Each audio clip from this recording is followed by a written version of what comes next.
The honourable member from Etobicoke Lakeshore.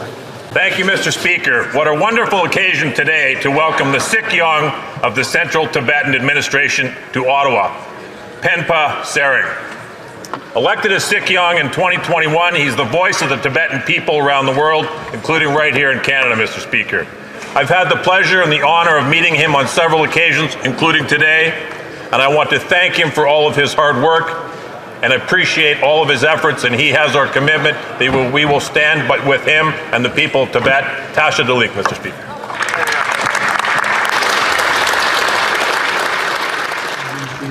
Central Tibetan Administration, HIROG, is the government in exile for the Tibetan people and the Tibetan diaspora, and it is seated in Dharamsala, India, sort of northern India. For those of you that are a bit newer to the cause, His Holiness the Dalai Lama sought exile in India in 1959. A large Tibetan population is established. So joke with our Chinese friends saying, let's see whether the Communist Party outlives His Holiness outlives the Communist Party. So